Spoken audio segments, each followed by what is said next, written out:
absolutely devastating.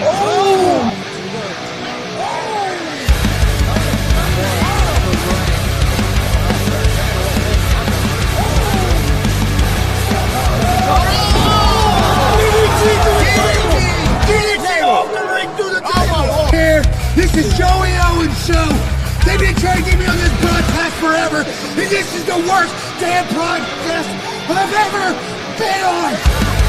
So you all can kiss my ass while I win this match.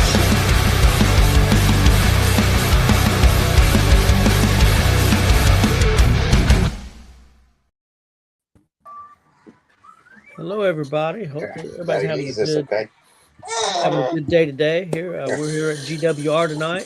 Special Tuesday show. Normally we're on Mondays at 6:30ish. Today we're on Tuesdays at 6:30ish. As you can see, we're not at 6:30 as normal.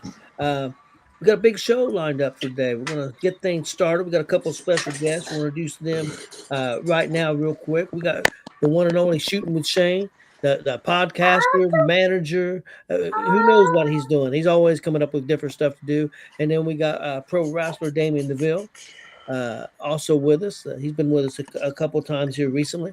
So we got them here with us, and we'll be talking independent wrestling and some other stuff. But Marcus, let's jump into the Marcus Fine Independent Wrestling Report. All right, I got stuff to cover as always. Okay, we'll do a prayer request first. First off, our buddy Joe Monroe from Kentucky. He lost his grandmother last week. And then AACW's very own Travis Southern. I talked to him a few days ago, and he posted a post last night. I'm not sure exactly what the issues are, but he will be out of the wrestling scene for 6 to 8 months. So we won't see him probably till the fall. So prayers to both those gentlemen. And then I got to praise as Kelly's knee shots seem to be doing rather well. Even though the weather's still, like we just talked before we went live, how the weather's kind of janking around anybody with any type of arthritis. But she had a thing out to school with both of our younger grandkids this morning, like little dance party things for St. Patrick's Day. And she came back, so she's doing pretty good. So I think we may be back on the road. Oh, that's the plan. Back on the road full time this weekend, so we'll hopefully keep your fingers crossed that takes place. Okay, I do have some birthdays, but I don't have a lot of birthdays. I thought I had a whole list, but I don't. So Vanessa Holliday's birthday was yesterday. Eric Onyx's birthday is on Thursday. Wrestling Theology's Rich Abbott's birthday is on Thursday. And the ring announcer for JICW and TCW, Dylan Craig's birthday is on Sunday. So happy birthday to them. And if we missed your birthday, happy birthday. Most definitely. Also, wanted to say prayers out to, and the guys, I this wasn't planned, so I didn't write down his name, but the gentleman, the referee that had issues there at OVW, I don't go through all that. His prayers out to him, and hopefully he does well and gets healthy and back doing what he wants to do as soon as possible. Yep. And also our very own Chris and Warren, who are both under the weather tonight. That's why they're not on here tonight. Prayers for them guys as well. So, Yep. Okay. I got some results. So thanks to Wes Ryan. I always guarantee these are probably 80% correct. I guarantee these are 100%, so we'll say 80%. But Wes Ryan sent me some results. So, Scorpio defeated the WCW Gunslinger champion Mark Magnus in a non-title match when Phoenix attacked Mark with the title. Pogo defeated Waterboy. Andre Stray defeated Austin Shawn. The Highlight Reel and Cameron Saturn defeated Rampage in a 6-man tag match. WCWO Territorial Champion Zach Nova defeated ZJK in a non-title match. Phoenix and Juan Sanchez versus Slaughterhouse ended up in a no contest when Rampage came out, and so did Mark Magnus, so it just become out of control. And Maliko defeated Hammer to retain the WCW Outlaw title. Okay, then on Saturday, thanks to Josiah Glenn, Elite Pro Wrestling's WrestleVersary results, tapings for the EPW Arise episodes 5 and 6, 314, Odin Community Center, Odin, Indiana. Episode 5, Match 1, EPW Tag Team Champions School Spirit Street Fight. The Academy of Fire Arts, that was Kindle Fire and Chaotic with Jay Glenn, and Artie the Bear defeated Ace Stetson and Miguel Murphy via pinfall. They retained the titles. Blaine Black defeated Zayway Rose via pinfall. I hope I did that right. CW Graves defeated Artie the Bear with Jay Glenn via submission. The EPW Odyssey of the Elite Championship Triple Threat. Jesse Hart defeated Jared Savage and Michael Camino via pinfall to win the vacant title. And then the episode 6 version saw the EPW Arise Cup Tournament Finals. DD Jinx defeated Dalton Davis via pinfall. He became the first ever EPW Arise Cup champion. Triple threat match. Jason Levi defeated Coda, Camilio, and Johnny Pope via pinfall. The EPW Championship, Michael Zodiac cheated to pin Clark to win the title. General Manager Terry Hopper restarted the match, which saw Clayton Clark pin Michael Zodiac to retain. And all these episodes will soon be uploaded to the Elite Pro Wrestling YouTube page, featuring full commentary and unseen backstage statements. So thank you for that. And then we'll go back to Wes Ryan, as he was at AVW Madness Unleashed in Danville, Illinois on Sunday. The Cobra defeated Maliko. Cameron Satter defeated Miguel Murphy. Andre Stray defeated Will Asher and Mike Noble in a triple threat match. Matt Cage defeated Cardi Marty. IK3 defeated Jimmy Carrot to retain the AVW heavyweight title. Ace Stetson defeated Zach Nova to retain the AVW No Limits title. Calvin Coco defeated Zay Gates. Oliver Kane defeated Jeremy Halley to retain the Mad Bash Ball Hall World Championship. And the Academy of Fire Arts defeated Cold Hard Cash in a 6-man main event.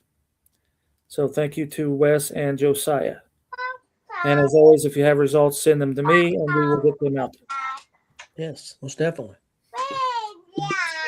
Sound like they had some good shows. That's awesome. Well, let's bring our guest back in, and we'll talk to them. We'll let them, first of all, let them promote the big show that they're both going to be a part of this weekend in Sharpsville, Indiana. Return of the Madness. Damian, are you ready to get back at it? I know you guys have been off for a while. I can't wait. Personally, like I said, I got cleared from the dock not too long ago. You see the crutches aren't here with me right now. The boots off. I've been back in the gym, and I can't wait to punch somebody. So yeah, I'm looking forward to this Saturday, March 21st, and Return of the Madness. SWS, you want to throw out some the matches that's been announced there, Bubba? Yeah, absolutely. Here's the thing, man. I know like the whole winter storm situation, happened, and we didn't get to get that last event, but like to the fans watching, you're not only gonna get like a pay-per-view quality match like you always get, you're gonna get multiple pay-per-view quality matches. Not only are you going to get made up for what I'm able to see, in December, Return of the Madness is personally one of my favorite events. I love the name, Return of the Madness. I love the name for many different reasons. I was a part of different ones for different reasons. This card is so stacked. I mean, I am personally like my personal favorite match that I'm looking forward to is Hair versus Hair. I am such a fan of both guys, and non-title U.S. match. The U.S. title doesn't matter in this match. I mean, this is about respect. This is about it's about respect. It's about humiliation. That's what. Yes, nobody wants to be embarrassed on Saturday. Nobody. Yeah, brother. Nobody wants to be embarrassed. No one wants to have their head shaved. But yeah, I'm definitely looking forward because again, I'm a huge fan of Juice. Huge fan of some great things. But this feud has heated up, and it's to a boiling point where when you're putting your hair on the line. Me personally, I love my hair. Like I just, I'm not the guy that's gonna do that. Obviously, we have a hell of a tag team title match. Oh, so delicious. Amazing tag team champions. These guys have taken the ACW tag team championship division to a whole new level. And that's coming from a guy who managed, a couple of guys who were tag team champions there for a very long while. Huge fan of those guys. Huge fan of Tate Manson. I'm a huge nerd fan. Kelly, I love you. You already know. Speaking of Kelly, she's got a prayer request for Nerd because Bobo twisted his tits off in a match over the weekend. So it says that right there. I said, well, wait till Nerd meets Jackson Morgan and he gets flung across the ring by his nipples. That's a whole different ball game. So, yeah, honestly, man, like the thing about Nerd's nips. Like I really, guys, like I really think that the thing about coming back with Return of the Madness, I don't think that you can bring an event without the name of Return. I mean, that's what it is, because you never really know what you're going to get with AECW. And the fact that, we're coming back here in less than 5 days, the card is stacked. I mean, dude, I'm looking forward to it. It's going to be great. Speaking of bringing, I mean, you can't not mention Fans Bring the Weapons. And the thing is, we don't know who's in that match yet. Yeah, that's true. Didn't announce that before we stepped down, and I've yet to heard anything out of the board that posted on the Facebook page there. So at this point, we still don't know, but we do know Fans Bring Them Weapons. Yeah, yeah, and I just want to piggyback off of what Good Brother Ryan said too. Fans bring those weapons, because I have my ear to the ground, and as far as I know, the match is happening. We don't know what's going down with that, but here's the thing: when it's advertised, AECW is going to deliver, and no matter what happens, Fans Bring the Weapons. It is going to happen, and like I said, dude, just that's a match too, and I just want to say this real quick too. Fans Bring the Weapons. That is you were discretion advised on that. That's a match. That's probably going to get wild. This is the second annual. I mean, really, like. I mean, everybody remembers the flaming table spot. Oh, 100%. I mean, it's going to get crazy.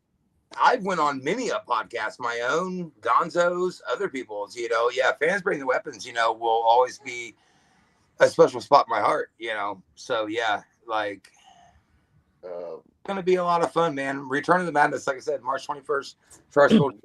Women's titles on the line. You have first ever Fatal 4-Way women's match in AACW. You got champion Paige Jones,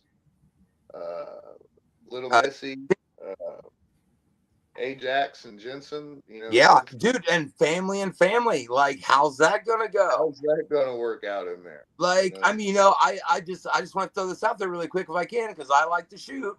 I'm just gonna say, like, I saw a post, Ajax was pretty much saying, or I'm sorry, Jensen was saying, hey, with Ajax in my corner, I'm gonna be a 2-time champion. I think you have to give the advantage to one of those two going in. I mean, dude, you got to look at family's family. That's all I'm going to say. Family is family. I don't know. It's going to be great. Yeah. I can't wait, personally. Guys, the doors open at 6, correct? And the show starts at 7? That's correct. 7:05, yes, sir. 7:15. Okay, and ticket prices? You got front row at 15. Anything else on the floor is 12, and bleachers are 10. And we got a few more. Can I add to this? Yeah, go ahead. Okay, well, Larry D will be in the house. The return of Larry D will be in the house on Saturday. I don't know how I forgot that. Thank you, Marcus. Yeah, and also, unfortunately, Travis Southern's out of action until the fall. There's going to be a new intern general manager announced, I hear, on Saturday as well. That's the rumor. Yep. So definitely going to be an interesting show from start to finish. It's going to be an interesting night. Like, we only know half of it so far. So. And I just want to give a really quick shout out, and I'm sure Damian get well, Travis. Much love, man. Much respect. Appreciate you. Just get better soon, and we look forward to having you back, bro. Yeah, most definitely. Hopefully he's on the mend and get things took care of and get back as quickly as possible. Yeah, let me real quick just say, hey guys, if you're anywhere close to Sharpsville, even if you're 30, 45 minutes away, it's going to be worth to go to this show. These guys put on a great show. Tickets are affordable. It's a good venue to go watch wrestling. They got a big set of bleachers. They got good floor seats. Not too expensive. They have concessions. It's going to be a great show. They bust their ass and do a great job. So definitely not going to go wrong going to Sharpsville and check out this show because they're going to lay it on the line for you. Thank you, Tony. Thanks, Tony. Hey, definitely. I support all independent wrestling, but hey, you guys, I think actually I wasn't even part of Gonzo's sports room or wrestling room, and I went to a show with you guys. I went with them. It was their second show that they ever did, and I wasn't even part of the group yet. I was just a tag along because I liked pro wrestling. And shortly after that, I started doing shows. But love you guys and love this what you guys do. You guys do a great job. And real quick, let's go into the thing that I had asked you guys, a little homework I had for you guys, and I'm gonna let Shootin' with Shane go first. This is what we have set up here is 1980s and 1990 wrestlers against wrestlers of today, and you got to be a promoter. You got to put together 5 matchups. So I'm gonna let Mr. Shootin' with Shane go first. I'm interested to see what he came up with. Yeah, and like with that being said, man, thank you guys too, by the way, for giving us the opportunity to do these dream matches. Being a promoter for a company, Yeah. Going through these, I actually just rode with DeVille here a couple days ago. Where we were cruising in the Cadillac, doing some stuff, hanging out, doing business stuff. When you get put in a situation, it's hard to determine what you want. I feel like I put together a good list. I'll let you guys be the judge. I do have your requested 5, and then I have 2 honorable mentions, if that's cool. That's fine. Yeah, because I do too. So I don't stop at 5 either. Marcus never. Hard. We expect that of Marcus. I'm surprised Marcus ain't got 10. Right, it was really hard. It's okay. So I'm gonna go ahead and start off with I feel like would be my banger. This is a match that I've wanted to see for the last I'd say 11 years. It was teased for a long time. I really wish we could, and it's still being teased today. Both parties are in agreement for it. My first one, man, is Stone Cold Steve Austin versus CM Punk. I think for what they both have done for the business in their eras, I think that would just be a WrestleMania match that everybody would watch. Whether you're an Austin 316 fan. By the way, happy Austin 316 day yesterday. If I didn't wish you guys one. But then Punk, he's Punk, man. I mean, Pepsi Phil, he's going to do what he does. My second one, I think my daughter agrees. My second one, I think this one's a fun one. This is a match I really would like to have seen if we could have got it, if I was able to have a time machine. I would love to have seen Ravishing Rick Rude versus Dolph Ziggler. I think both of them being in and how their styles was in ring. I really think that Rude could have kept up with Dolph, and I think Dolph could have kept up with Rude. That would have been a lot of fun to see. The next one I'm going to save till the end, just because I kind of feel like this is the one that I feel like everybody's going to expect from me. So we'll go to this one. I'm going to say Flying Brian Pillman versus Sami Zayn. That would just be a lot of fun. Obviously, I'm a huge Hollywood Blondes fan. They're one half of my favorite tag team besides the Outsiders. All-time favorite. I think Pillman and Sammy and again, I'm going back to WCW Flying Brian. I'm not talking about ECW or I'm talking before the injury and the ankle and all that. A huge fan of Flying Brian. I see Sami Zayn You know, when he was El Generico and all that stuff, you know, like past all that, I look at Sami Zayn, I think, man, I do see a lot of Flying Brian in him. I really feel like that one would be a lot of fun. And then I got to go this one just because and I mean this in the best of ways, because of the egos, the flashiness, and just who they are as people, like gimmick-wise, character-wise. I got to go Randy Savage, man, Macho Man, and Seth frickin' Rollins. I just think that right there, like, is wrestling written on. You know? Who's going to outdo who won on the entrance? You know what I'm saying? So yeah, that one would be a lot of fun. And then I'm going to go with this one. I'll do the 2 honorables. This is a match that I've wanted for years. It's been teased throughout, you know, the last 10 years. I wish we could have got it. Obviously, we're not going to get it. And that's, in arguably, my opinion, the greatest to ever do it, Mr. WrestleMania himself. That's the Heartbreak Kid, Shawn Michaels, versus the phenomenal one, AJ Styles. I think that would have been, you know, like, my personal favorite Mania match of all time in history is WrestleMania 25, Shawn versus Undertaker. That was the first time I went on record many times, and I'll always go on record. That was the first time that the streak was truly in jeopardy, in my opinion. I 100% thought that Shawn was taking it. So I would love to see what Shawn and Styles could do. Again, that's a WrestleMania match that is just written in the stars. My 2 honorable, and I'll make it quick so we can move on.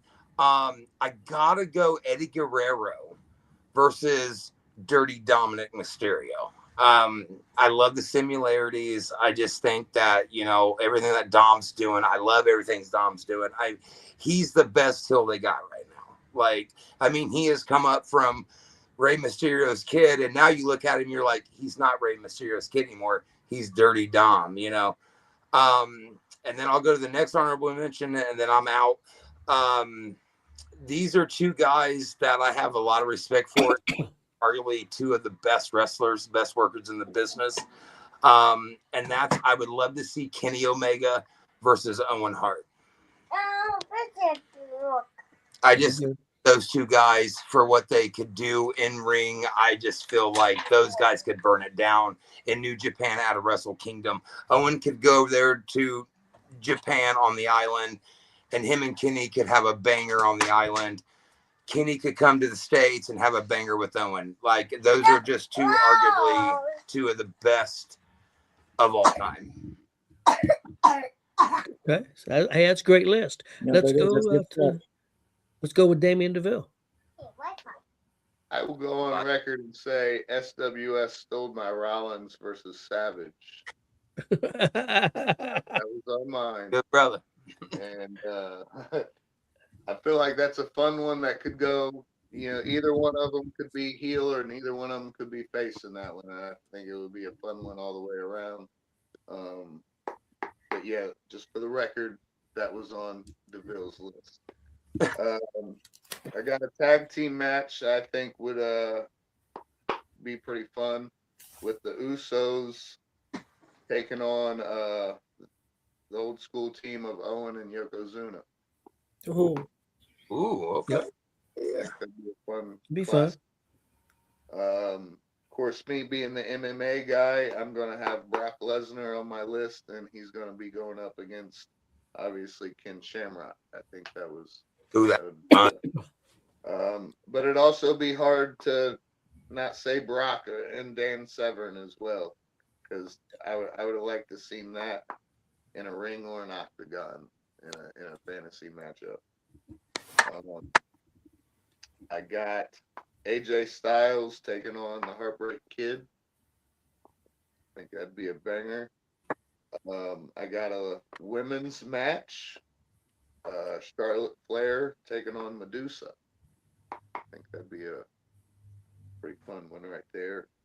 And I have got, I guess, since I will replace Rollins and Savage, I will throw one off the top of my head and say Bret Hart versus Daniel Bryan, or Bryan Danielson, whatever.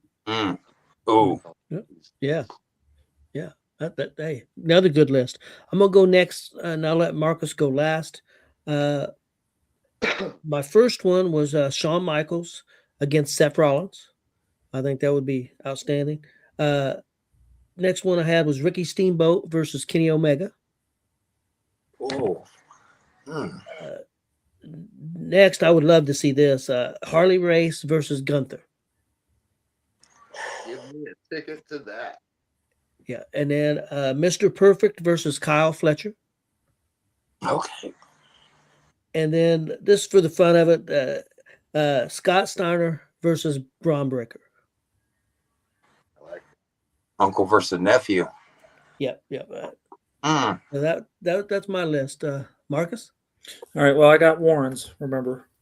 Okay. You want to do Warren's first? You know, he did 6, so Okay. Yeah. he also couldn't stick in the 5s. So first he had MJF taking on Roddy Piper. That'd be great. Message has been received. Yeah. Okay, thank you. FTR versus the Hart Foundation. Now, this is the one I want to see. Brody King versus Bruiser Brody versus Stan Hansen versus Bronson Reed. I don't know if there's a ring big enough to hold that. Better put them in a cage. Okay, I see what he did here. I'll do his this one last. Sami Zayn versus HBK. Josh Alexander versus Ricky Steamboat. And then he had R-Truth and Danhausen versus Noik the Cloud and the Gobbledygook. I see where he went with this next. All right, can I just say really quick that I actually gained a little bit of respect for Warren? Like, that list was actually really good. It was. I mean, that was pretty solid. That's like a Royal Rumble pay-per-view match. Like, Yeah. over here. Notch 1 on SWS's book there. I like, and that's me going on the record right now saying that, hey, Warren, you actually have my respect. Like, Okay, Marcus. All right, now I have 2 pre-show matches, and then my top 5s. here. First, I had Danhausen taking on Papa Shango, since they were both kind of the voodoo guys, it seems like. Yeah, a little bit.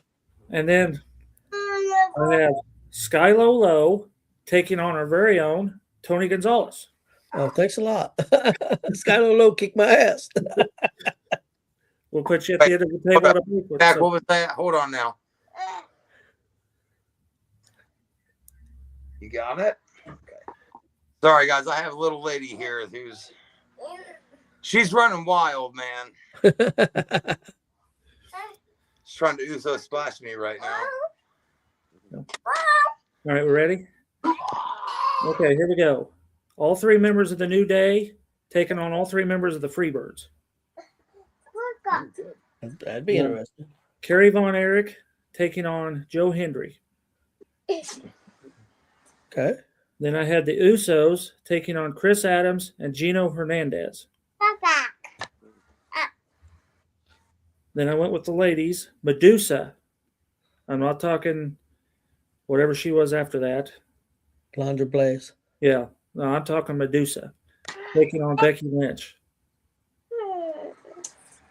And then I had Ken Patera, and I mean the blonde-haired Ken Patera, before he went to jail, before he came back with brown hair, before he cut Andre's hair. I'm talking when he had the ICW or the Intercontinental title, and before that kind of Ken Patera taking on Brock Lesnar.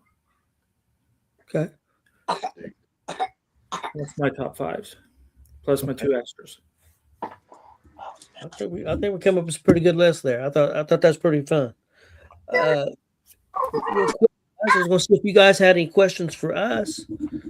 Of course, I thought we was going to have a little bigger panel too. I thought we was going to have Warren and Chris here, but if you guys got anything for us? Came up with a couple. Okay. Yeah, actually, with a couple. Yeah. Okay. I would like to know. I know we've kind of touched base on this. Like, you guys have told me, what you love about independent wrestling, but I want to know what you love about it that you don't get out of the big time stuff. You know what I mean? Like, ooh, good question. what makes you more independent guys than mainstream guys? You know what I'm saying? For me, it's just being up and close and personal. That's something that you don't get at the other shows unless you want to pay big money for VIP stuff, and then I still don't think you get up and close as personal as you do as an independent. I think you guys are very accessible. I think it's just a different laid back environment. I think there's more. How do I put this? Especially WWE with the high cost of tickets now. More people that's got a lot of money are going to shows where I think the average Joe can't afford to go to the show, to go to the show. So this is that more average Joes at the independent show. Not that I'm putting down people that's got a lot of money or anything like that. I'm just saying it's more for the common man. Let's put it that way. You just go a little dusty roads there, more for a common man. So I just wish more people supported independent wrestling and would give it a chance. A lot of people look down their nose at it. And is every independent show I go to on the quality of WWE or something like that? No. I mean, you got some wrestlers who are really out there busting your ass. You got some wrestlers who are just weekend warriors. There's nothing wrong with any of that. The only thing is for these wrestlers to train and to be safe. I'm not going to put anybody down because, first of all, I'm not doing it. So I can't put somebody down that's out there doing it. You know what I mean? Of course, I'm 62 years old. I'll break a hip and I'll be done. So, but yeah, I just love the fact that you're up and close. That's something that you don't get. It's affordable. You don't have to pay an arm and leg for concessions. You don't have to pay an arm and leg for merch. Yeah, I just love it, and the fact that it was something that I went to independent shows back in the day, but I never thought that I would be getting to commentate and go to 2 years ago we did 70 shows. So I mean, I never thought that was going to be. It just almost became a way of life for me in a way. Doing that many shows, and then last year we got cut down to 30 because we had some issues. And that kind of sucked, but we're getting back on the road again. I don't know if we'll get back up to 70, but we're I'm looking forward to it. Marcus, what about you? What's? Well, you pretty much said it all. Basically, what you can do, one ticket at a WWE event, you can take your entire family to an independent show. One shirt at a WWE event, you can literally walk the entire gimmick tables, merch tables, at an independent and buy practically a shirt at every one or a picture, or you could get your pictures taken. Most of these independent guys do not charge for you to take a picture with them. And fan interactions. You don't see Roman Reigns grabbing Brock Lesnar and say, here, give him a chop and running down the line and letting people chop him. Yeah. It just doesn't happen. Yeah. It's the fan interactions. And it's very affordable. And I'd rather be, I wouldn't say that if I had a front row seat to any WWE event, I wouldn't take it, but I'd rather be in the independent. So, yeah. And you get to know these guys. Look how many people I know. I don't know anybody in WWE.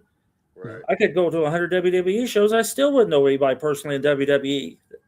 So, and Marcus, that's a good point, is because not just getting to know the wrestlers, especially with us doing announcing and stuff, but the fact that you get to know fans. Because you go to a lot of shows, you get to meet fans and become friends with fans. Perfect example was that's how I met Marcus. I didn't meet Marcus announcing. I met Marcus as a fan to fan is how I met Marcus. So, I mean, meeting fans, just being part of something too. When you're a fan at a independent show, you're part of something. I'm not saying you're not a part of. Don't get me wrong. I was at the Royal Rumble. I know a lot of you guys were, and I was up there, my 62-year-old ass up there yeeting for 15 minutes after the show too. Something I never thought I'd be doing, but I was, because it was just a crazy experience that first of all, I didn't think I would do it, but it was just outstanding. It was just crazy. So it's two very different. It's hard to compare the two events. I mean, stuff like that. But I just wish people wouldn't turn down their nose at independent and give it a fair chance. And what I mean by fair chance, more than just one show.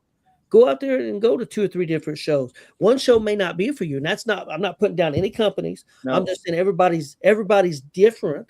somebody might go to Indy and love WCWO. Somebody might go somewhere else and I didn't like that quite as well. Somebody might go to ACW. Hey, this is for me. It's more old school. Somebody might go somewhere else. Well, that one just quite as good. And not that either show is bad or better or greater than the other.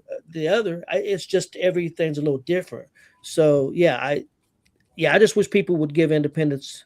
Well, I can attest to that. More fair of a shot. I've been to shows that I won't go back to because I just didn't care for how they produced it. So, not every independent show is the same. I don't think you can compare any two companies with another one, really.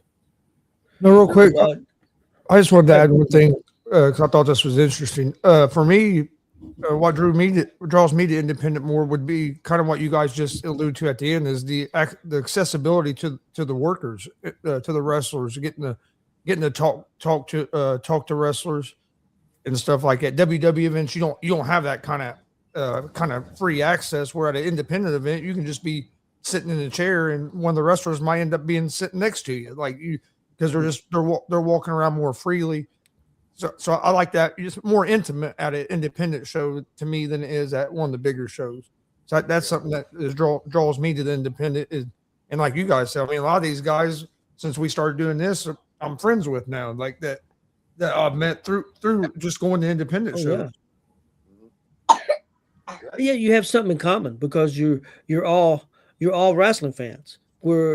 It's a little harder to, don't get me wrong, I could sit at a WWE show and talk to a fan, but you can't really get up and move around and talk to a bunch of fans because you're at an arena like we was at with the Royal Rumble. I mean, there's 70,000 people up. You're not going to be just moving around talking to fans. So it's just like Chris said, a lot more accessible. I just wish people would give it a more of a fair of a chance. I mean, it's cheaper than going to the movies. It's my opinion, more entertaining than going to the movie. So I just wish people would give more of a chance. I want to add too, just to piggyback, guys, if you don't mind, listen to you guys talk about that stuff too. To piggyback off of, it's I swear to God, she's over here shooting promos already. Yep. Now it's basically, it's like Tony said and like Chris said, and it's like I've met some of the best people in my life in the last, like there's people I met in high school that I have no connection with. And then I've met people in the pro wrestling world that I talk to every day, and I think Damian can vouch for this too. We've known each other since, elementary, middle school. But you get to a certain point in your life and it's like, like you meet these people and it's like we have this common ground. We have this common goal of like entertaining ourselves with professional wrestling. And it's cheaper than the movies, and it's family oriented. And, you get to go out there and, and if you're lucky enough, you're able to be in like, you have these like hills or these faces that interact with you, and then that sends you home happy because like you're part of the show, right? And it's like if you go to the WWE events, these AEW events or whatever, these Ring of Honor events, not necessarily are you going to get that same feeling of being a part of the show. With independent professional wrestling, you're a part of the show 100%, like so like I just want to throw that out there. Like I totally agree with Tony and Chris and Marcus when it comes to that. Like it's just a different feeling, I mean, I've been a guy who's sat in the crowd and I've been a guy who's looked at the crowd, and it's so much fun to look out and see a family of 5 or 6 having the time of their lives for 2-3 hours, rather than go to the movies and you're just sitting there, and you're not a part of that, you're just watching a film, like, but yeah, like I said, I just want to piggyback off that real quick. Can I add another one? Go ahead. Yeah, go ahead, Marcus. Fan interactions. Saturday's an example. Fans bring the weapons match. You don't see that at WWE. Whatever they bring out and have under the ring, that's what they use. Saturday, who knows what they're going to bring, what people are going to bring, and those weapons get to be used. Yeah. So I mean, Kelly's Hall of Fame cane, to be an example, will probably be used on Saturday. So Kelly can't hand her Hall of Fame cane over to anybody. That they'd have her hauled out on her ass. It's like, yeah. So Perfect example is that when people do get exposed to it, the first time that me and Chris went and did, and Marcus has had the fortune of getting to do it here lately, went to do Comic-Con or PopCon. All these people were there at these shows, at the events at Comic-Con and PopCon. They go in and check out the wrestling shows that they're doing. They've never been to a wrestling show ever, and their eyes get this big, and they get exposed to it, and then they start going to shows. Because I mean, WCWO has gained many fans by doing those shows, and now some of those people become regulars. And if they're not regulars, they're semi-regulars, because we've seen it. So if people get exposed to it, they like it, or some of them even love it. So I just wish there was a way to get more people. And I know some people don't want to try new things, and some people may say, well, it's just like going to a movie. Do I want to go pay $30 for a movie because I may not like it? Well, I understand that money's tight. Look so how I many, understand that. Look how many times at the Comic-Con and PopCon that we've seen people. It was their first time ever watching wrestling, like you just said. But then they would be back in that room 4 or 5 times that day, watching all the other shows that day because they went to that one show and got hooked.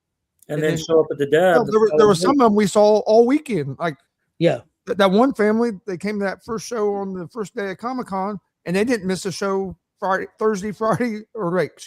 Saturday, or Sunday. And now they're at the dub. Like you guys said, they're at the dub every week. But they had that little son. They had that little boy. He was throwing a fit. He was going to be at the wrestling. So there were multiple fans that, like I talked to, that never watched any kind of independent wrestling before, but they came to one show there, and then you would see them later on the day back in there. And not only were there, now they had a couple friends with them that was at the convention with them that they're exposing to it. To me, the biggest thing in independent wrestling is just getting people there. Because once you get people there, most people I know end up going back for a second show. It's getting people to buy in and go to that and go give it a shot, give it a chance. Because unfortunately, a lot of people, when they think of independent wrestling, they think of Carney, or they think of lower level, and that's not the case. Most of these guys you see in independent wrestling, you see at the higher level. I mean, a lot of the guys in WWE, AEW TV shows came from independent wrestling. I don't think a lot of people realize that. So to me, it's about figuring out how to get people to go once, because most of the time, once you get them there once, a majority of them come back to see another show. And then I got the example. Javon, who now referees for Joey from time to time, got his start from setting at PopCon 2 years ago as a fan. Yep. And is now one of Joey's, helps Wes with camera, helps security at the end or the road shows, referees from time to time. Got his start from sitting in the front row at PopCon 2 years ago.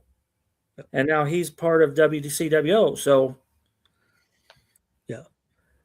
And again, guys, if you guys don't mind, I want to piggyback off what Marcus said really fast too. I just want to throw this out there. This is something really special that I think is awesome about AACW that I don't think a lot of people talk a lot about. Marcus has said, talking about, fan interaction and stuff like that. That brings it back to Fans Bring the Weapons. That is an AACW, stable right there. Like, I've been to a lot of independent shows. I've never seen another company, at least to my knowledge, Marcus, correct me if I'm wrong, I've never seen another company do a match Fans Bring the Weapons. Oh yeah, I've seen it a few times. Fans but not as consistently as AECW. It's like a one-off, once a 1 or 2 year type thing. They don't run it as part of an annual event. So yeah. And I just and like again, like, going back, I've went on record. I've said many a times on your guys' podcast, on my own podcast, on other podcasts, Fans Bring the Weapons. That was the match. That's what got you like, was the match. Like, when DeVille invited me to AECW for the first time, I went. Fantastic time. I went on record saying that too. But Fans Bring the Weapons. I mean, that changed the game, because I'm thinking, damn, man, here's a company that's like involving the crowd so much, like to me, I was, as a fan and still a fan of the company, whether I work for the company or I don't work for the company, I'm still a fan of the company. And the fact that, fans bring the weapons, that match changed the game for me. I thought like, oh my God, this is like different. Like this is a changing of the guards, if you will, just wanted to throw that out there, man. Fans bring the weapons. I've always won a record.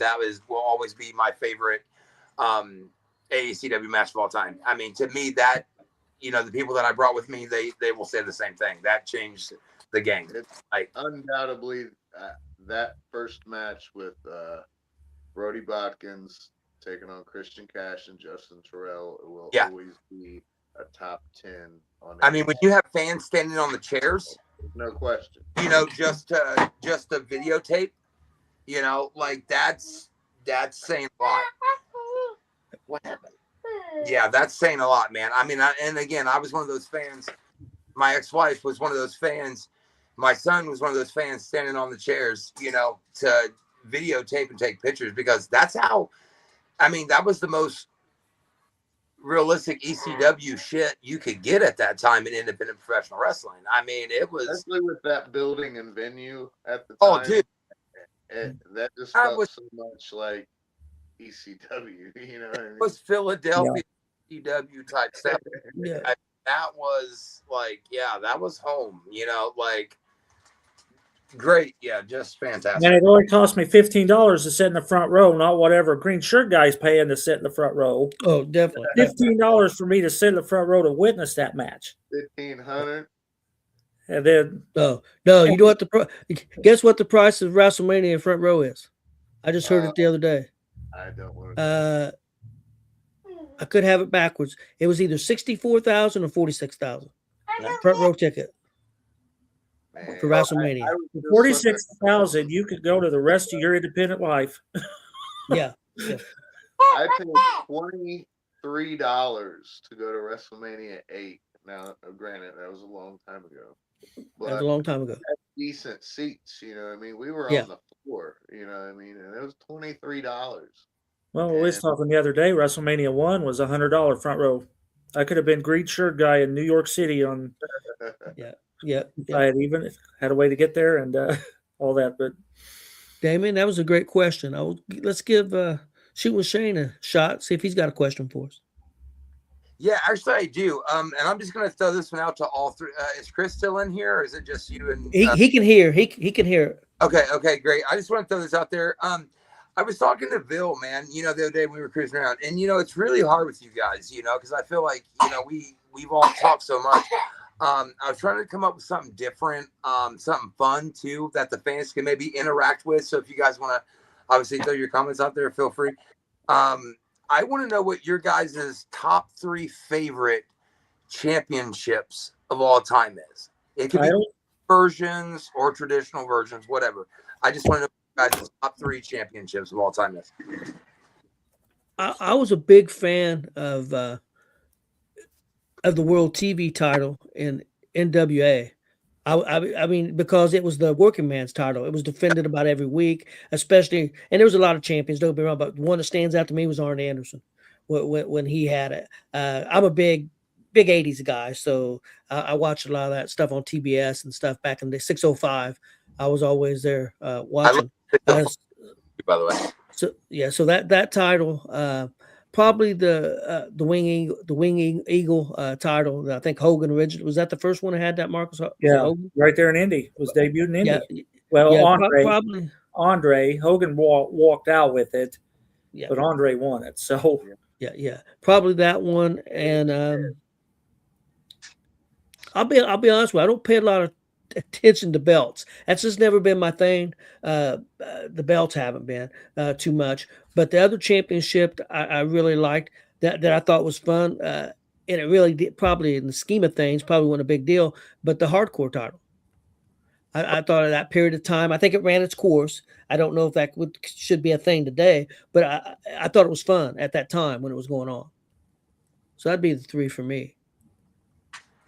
Well, he He stole two of mine because the hardcore title has always been one of my favorites. Because I was a big Mankind guy, and that's one of the first things I think about of him was that old hardcore title. The Winged Eagle, of course, to me, it has to be there. And then the third one, I'd probably go with the spinner belt, just because that was one of my son's favorites back in that time period when they had the spinner WWE belt. So I'd probably have to go with that one as my third. How many of those did you buy, Chris? Way too many. Between that, CM Punk and John Cena shit, I could have went to like Marcus said, I could have went to independent shows the rest of my life with the money I spent.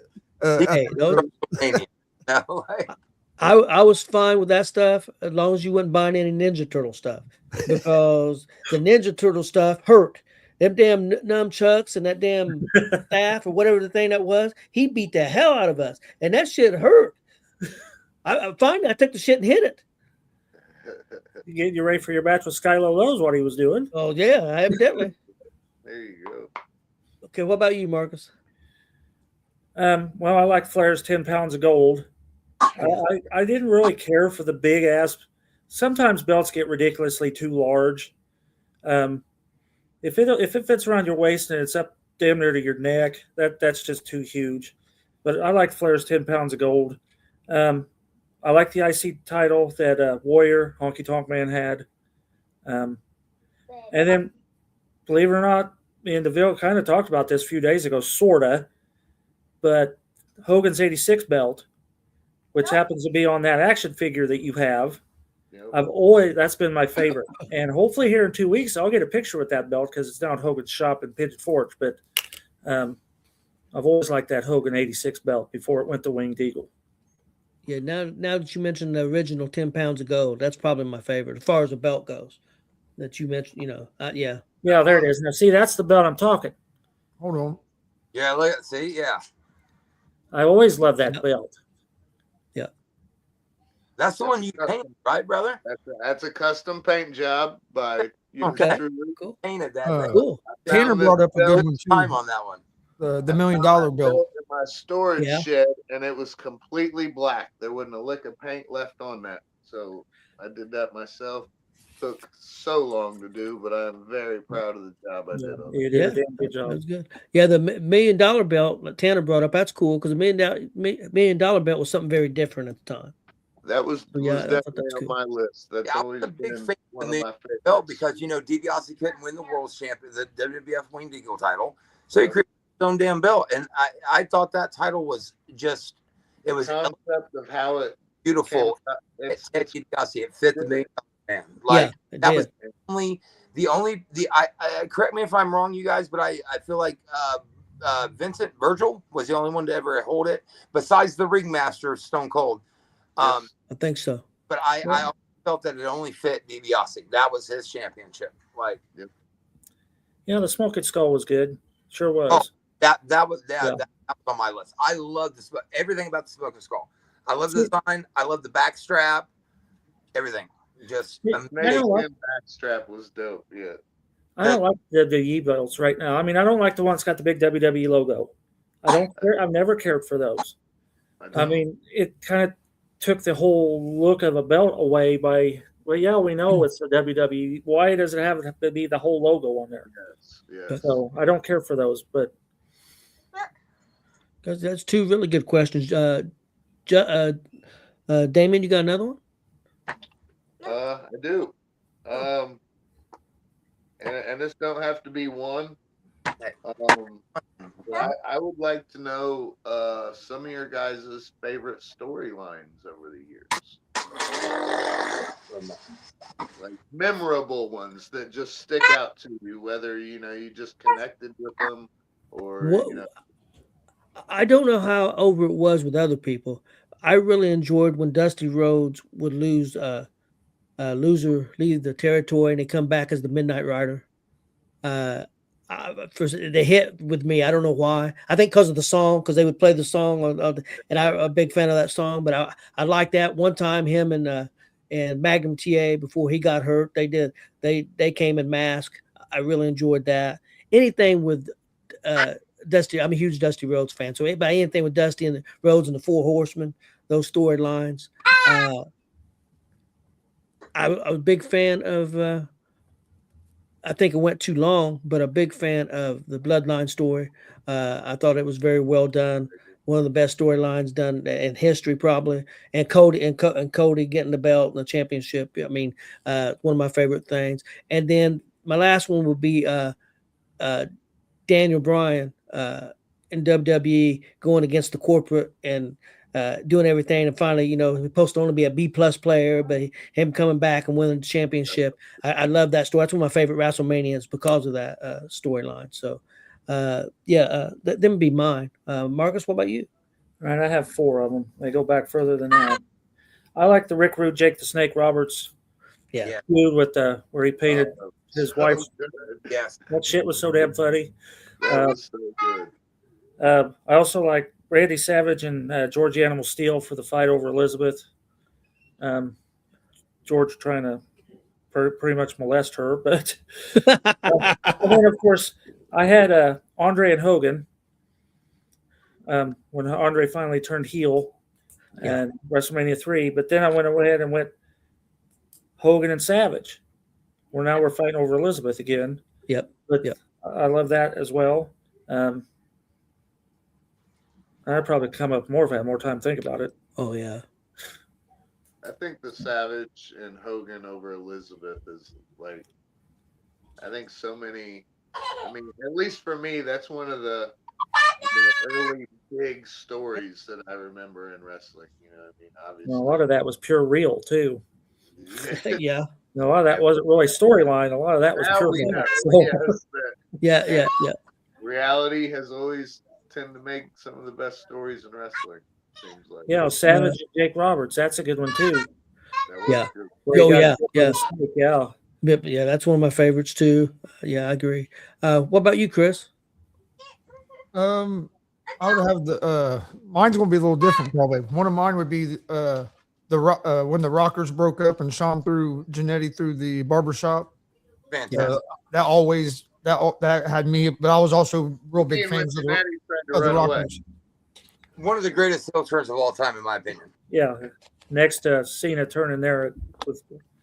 And then I would also have Eddie Guerrero and Rey Mysterio battling for the custody over Dom. That was always one of my favorites.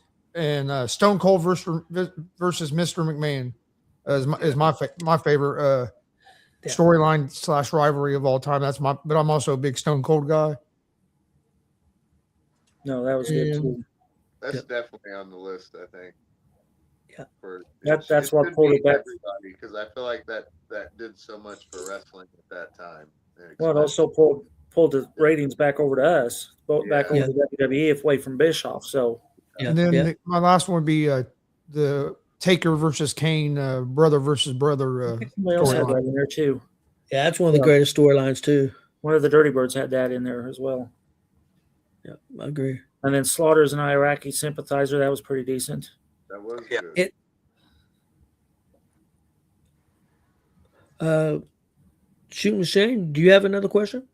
She can hold it didn't last very long, but that's funny. Yeah, I guess they got revenge on me because I stole one of his.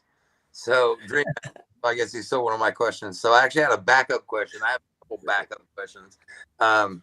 I guess next time we give you an assignment, you guys don't ride around in a car for 3 hours. 2 hours before the show, and you won't be stealing each other. Since elementary school. Know each other so well.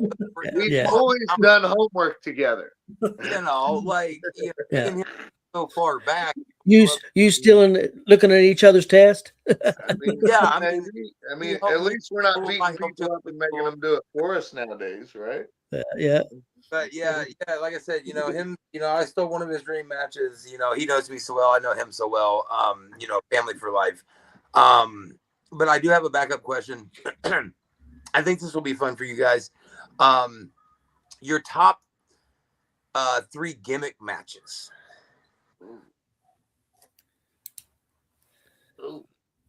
Hell in a Cell for me, before they started doing the Hell in a Cell pay-per-views. I think that kind of hurt him a little bit. I think Hell in a Cell should be the ring and stuff like that. Yeah, like the original too. Yeah, I think the Hell in a Cell should just be for big feuds.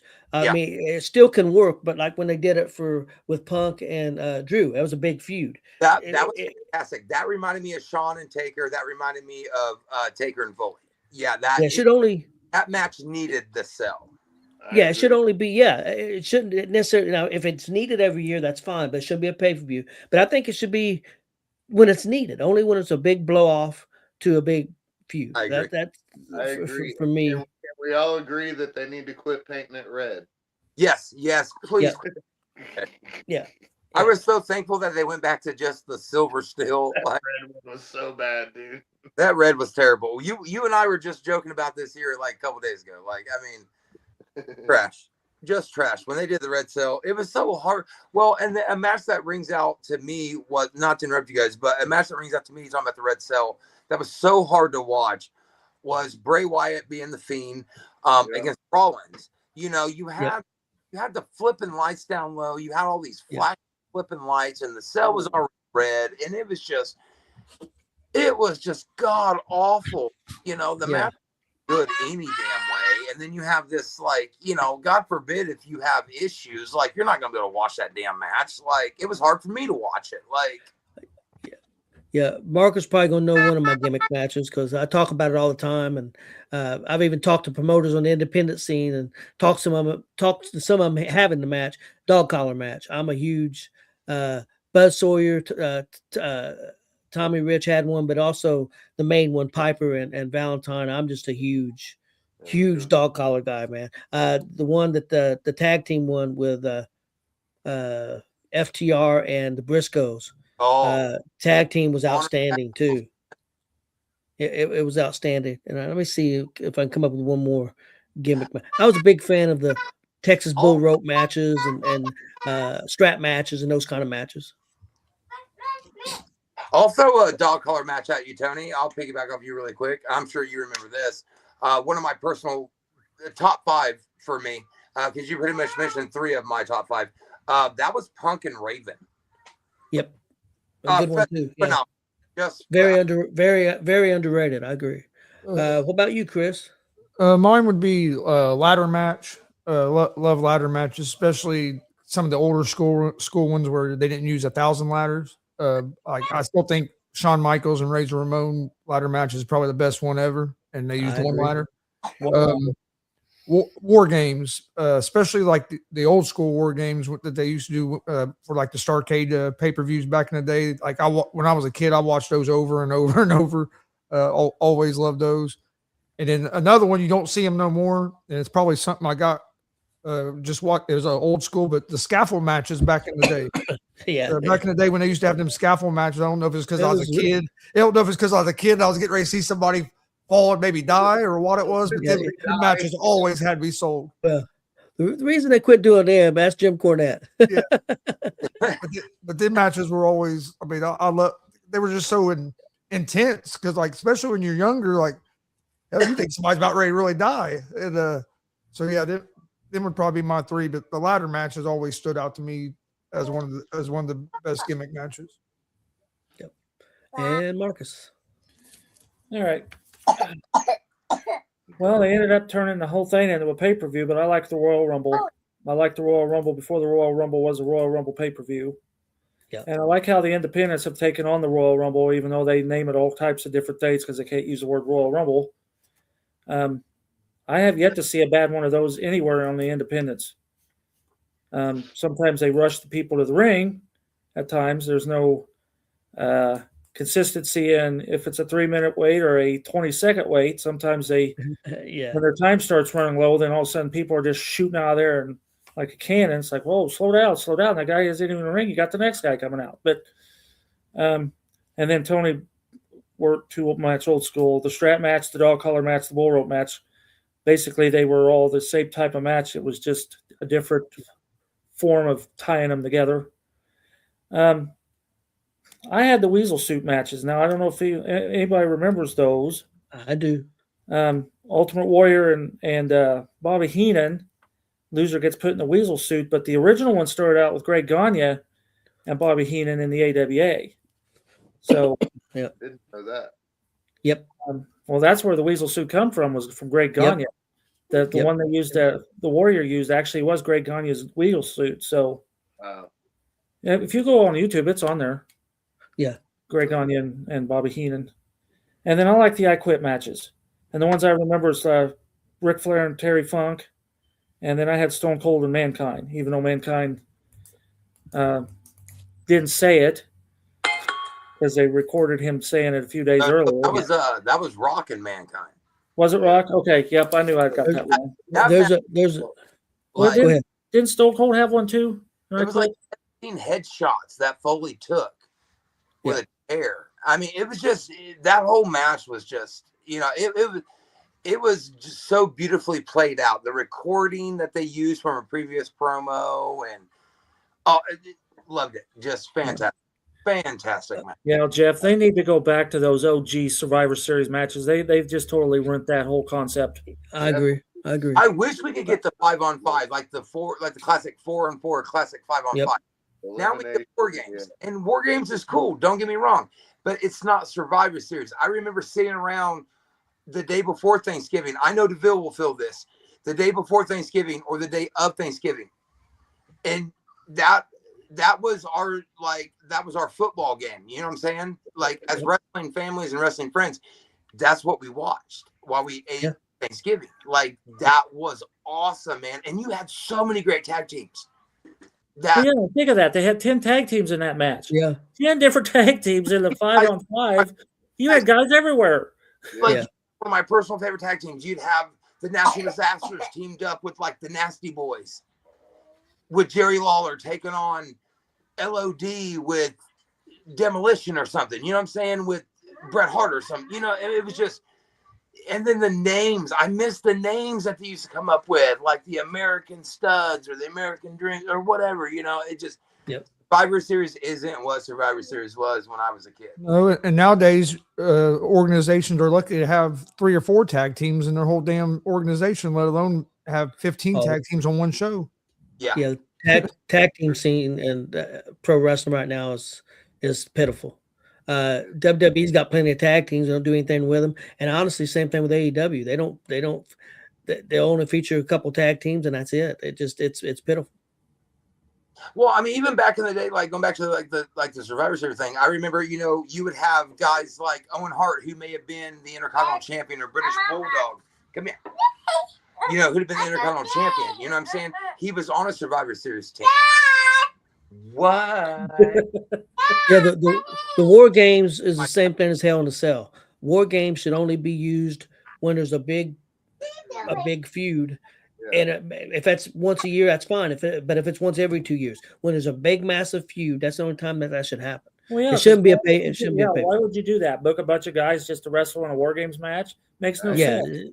It's got to be a reason. Matches are like, we know there's going to be a War Games in November. Like, we know that. Like, it doesn't. Yes. You know what I mean? Like, and like the sad thing is, every year for the last 4 years, it's pretty much been the same guys. Yeah. The thing on the 3 stages of hell, they need to make it 3 stages of hell instead of having the first match being a normal match. I was not happy with the last 3 stages of hell or whatever they called that. I agree. It was good, but I agree with you. You shouldn't have the first stage. No, it shouldn't be a standard match. It's 3 stages of hell. You need to have gimmick matches in those. What's up, Ben? Hey, real quick, I want to go back to the I Quit matches. Another really good one. Marcus, you'll remember this. It was Magnum TA and Tully Blanchard. Yes. They had a great one too. Well, First Blood matches too. Remember they used to do those. Of course, you can't bleed anywhere now, but those First Blood matches. Oh yeah, First Blood's good. Well, Cody bled like a pig this past weekend, Marcus. I don't know if you've checked out yet that clip yet from Friday Night SmackDown, but he bled like a pig. Yeah. So before we get out of here, guys, I had one more. I'm afraid we'll go on a tangent, so I'm not going to do it. Let's just go. Okay, some of you guys might be aware of this, but the idiot Dave Meltzer came out the other day, and don't get me wrong, I'm not taking a shot at Kyle Fletcher. Kyle Fletcher is the future of this business and outstanding. He's very good. But he said that Kyle Fletcher is a lot better than Braun Breaker. And not only a lot better than Braun Breaker, he's 5 times better than Braun Breaker. Now, I want to know what the hell he's on. Kyle Fletcher is a really good wrestler. And again, I think he's going to be the future. But he's not the athlete. I mean, he can do a lot of great moves in the ring, but he's not the athlete Braun Breaker is. And Braun Breaker, before he got hurt, was, I think, going to be in a WrestleMania main event this year. I really do. If not, it was going to start his. Actually, I think it was probably going to be Seth Rollins and CM Punk, and then it was going to branch off from there. And Braun Breaker was going to be big after that. And then after Rollins got hurt, I think, after Rollins got hurt, I think things kind of shifted. But yeah, and I definitely know that. Do you guys have opinion on that, on Kyle Fletcher and Braun Breaker? I don't have much of an opinion of Dave Meltzer much. That's too positive. But I mean, I would say they're both potentially the future of the business. You know what I'm saying? I agree with that. I think they're just two different entities. They're not really. I wouldn't really compare them as the same. No. To where I could say one was better than the other. You know what I'm saying? Because I don't feel like they go out there and do the same thing. Yeah, I think work rate wise, Kyle Fletcher, because that's the style he wrestles, he's got a very high work rate. But I think as far as knowing the business and learning how to sell and do things in the ring, and plus all of his athletic ability, I think there's a big advantage with Braun Breaker in that sense, because I think he's learned the business more, being with his family and also being in WWE, being in NXT. So he's got that going for him off the bat. And he's just a pure, I mean, like you said, there's people that's athletic and there's fucking athletes. Pardon my language, you know. But there's a difference between being athletic and being a purebred athlete. You know, that's just bottom line. Yeah, definitely. Shane, what do you think about what Meltzer said about Kyle Fletcher being 5 times better than Braun Breaker? So here's my personal opinion on it. You know, I was listening to you guys. Kyle Fletcher, man, I think, like, when he shaved his head, and I'm just going to go here. When he shaved his head, I feel like it just, to me, like, you've got to have this look. You know what I'm saying? Like, your look is a big part of what you're doing. And for what he was doing at the time, you know, because I know him and Will Ospreay were, you know, they were teaming and they were doing their thing. I know he was trying to break away and try to, you know, recreate himself and everything like that.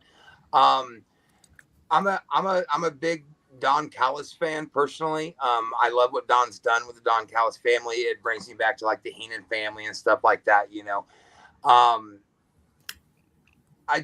not a fan of, like, don't get me wrong, like, you know, Brett wore the pink. Like, I get it. You know, I love pink, you know, whatever. I don't have a problem with color pink. But here's where I'm at with Kyle Fletcher. What is it? The flipping TNT title, the TBS title. I mean, come on. You know, I mean, that title has changed colors and been branded over so many times. And now it's a pink strap because he wears pink. Dude, come on. Braun Breaker takes it for me. I'm a huge fan of Breaker.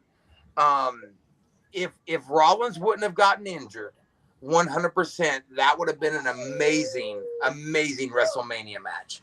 I would have been 100% behind that. I really feel like that's what they were pushing for, was Breaker and Rollins. I feel like that would have been a great pre-main event for WrestleMania Night 1. I personally would have put it on Night 2. That would have been a great Night 1 match. So, yeah, I'm going to go with Breaker just because Breaker is his dad look-wise, but he's his Uncle Scotty performance-wise, promo-wise. Fletcher lost his interest, at least for me, you know, with the whole, like, I'm going to do this. I'm going to shave my head because, you know, and like the way he did it, you know, he did it publicly on TV, like, oh, I'm going to shave my head. I'm going to wear pink now. I'm going to do this. Oh, I'm going to win the title, but I'm going to change the crap. It's like, dude, come on, seriously. Like, I just don't see really anything for Fletcher. Like, I personally think, like, the worst thing he could have done was join the Don Callis family. Like, he's smothered now. Don Callis has so much talent, but the thing about the Don Callis family, and this is what hurts guys like Kyle Fletcher, he has so much talent that he gets smothered just like the rest of the guys do, because you don't really know week to week in AEW who is in the Don Callis family. Yeah, they got 2,000 guys in the family, so it kind of waters things down. It hurts the push each guy, like each new member. Like, you know, again, going back to Fletcher, he joined the Don Callis family. They pushed him and pushed him and pushed him, and now it's like, is he a member still? I don't know. Yeah. So yeah, I would definitely go Breaker, because Breaker can stand on his own. Breaker's a star. And I want people to understand, I'm not picking on Fletcher, because if he would have said Bron Breakker was 5 times better than Fletcher, I don't think Breaker's 5 times better than him either. I mean, I think they're both very talented guys, very talented guys. I thought that was a crazy thing, because Meltzer's basically on AEW's payroll. So it's Uncle. I mean, let's just be honest. I'll just throw it out there. I mean, don't get me wrong. I love the Elite, Bullet Club Elite. I love Kenny, and I love the Bucks. But yeah, Uncle Dave, man, that's what it is. Yeah. I was going to ask Chris. I know you got to see Fletcher wrestle a really good match last Wednesday. So see if you want to chime in on that, because I know you've seen Bron Breakker a lot. You've not seen Fletcher near as much. But do you think in any universe that that Meltzer, I don't know what he's smoking, but Kyle Fletcher's 5 times better than Bron Breakker? No, I don't think Fletcher's better than Breakker, but I also agree with you. I don't think Breakker's 5 times better than Fletcher either.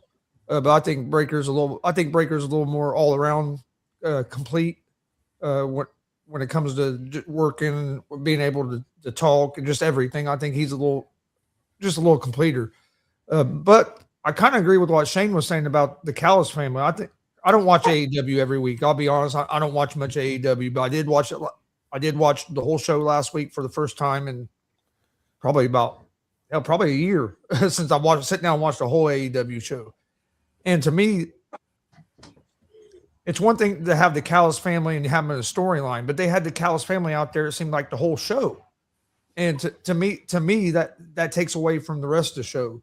And like Shane said, it can kind of get confusing who's part of the Callis family, who's not. But yeah, I think they have the Callis family out there too much. And like I said, that was just for me watching that one full show. So I couldn't imagine if I'd been watching it every week. And if it's like that every week, hell, I'd be burned out on the Callis family. So yeah. I do think they're overexposing the Callis family a little bit. I believe in AEW. I think Fletcher has a lot of talent. And I'm going to take some hate for this, but I thought Speedball Mike Bailey stood out in that match a little bit more than Fletcher did last week in them two. And I know people said Bailey, just from what I've been told, Bailey hadn't looked real good over the last few weeks. That's my first time seeing Bailey in a long time, and I was a little more impressed with him than I was Fletcher in that match. And Fletcher's good, but just to me, Bailey stood out in that match. Yeah, Bailey's very good in the ring. His problem is you give him a mic and he's just lost on the mic completely. Yeah, he's really he had a segment and it was really bad. So he needs to work on that. Marcus, did you have a take? I don't know if you do, because you don't watch a lot of that. No. Well, guys, we're going to get out of here, but real quick before we're going to promote some stuff. So, Damian, won't you promote AACW real quick? AACW, like I said, we're back after a break that we took. We're back this Saturday, Sharpsville Gym. Doors open at 6, 7. You can find us on Facebook, AACW Old School Lives. If you can't make it out this Saturday, come out, because I guarantee you'll have a good time and you'll be back. Oh yeah, definitely. Yeah, it's going to be a great show. Go Saturday if you're close to that area, or even if you got a little bit of a drive, it'd be worth it. Got a couple more shows that's happening this weekend that I need to promote. Here in Muncie, where me and Chris live, DCCW got their 8th anniversary show this Saturday, March 21st. Doors open at 6, bell time at 7. That's at the Delaware County National Guard Armory, Muncie, Indiana. So tickets are front row 15, general admission 10. And they also have tables, limited tables, but you can get 6 seats for $100. You get a pizza and 6 drinks included in that deal. So that's a good deal. So you can check that out. You can check out their webpage and stuff, but you can get tickets at the door. Also want to promote FEW Paradigm Shift. Also Saturday, March 21st at the H.J. Ricks Center for the Arts in Greenfield, Indiana. Doors open at 5, bell time at 6. They do a great job. I'm telling you, it's a real nice venue. It's a theater setting, very nice venue. And Alex and them guys put on some really great shows. So definitely check them out. So if you're close to Greenfield, close to Muncie, close to Sharpsville or Kokomo, around that area, hey, you got 3 great shows. I'm sure there's more shows going on. So guys, you got anything before we get out of here? Just come see us this Saturday, man. That's all I got. Come see us. This coming weekend, man. March 21st, Sharpsville, man. Sharpsville Gym. Yep. The Madness. It's going to be an amazing card, gentlemen. Seriously, it's going to be phenomenal. Yep, I agree. Well, guys, thank you for coming on. I thought this was a really good show. I thought it was fantastic. Hopefully the fans out there enjoyed it. And we appreciate everybody tuning in and watching. And we'll see everybody back at our normal time next Monday, 6:30ish. All right. Thank you, guys, man. Always a pleasure. Love you. Love you guys. Yep.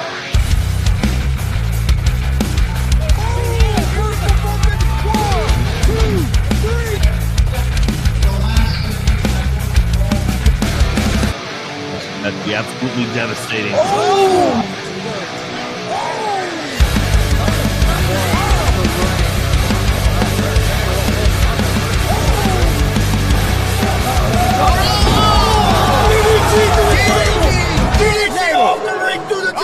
Here, this is Joey Owens' show. They've been trying to get me on this broadcast forever, and this is the worst damn broadcast I've ever been on. So you all can kiss my ass while I win this match.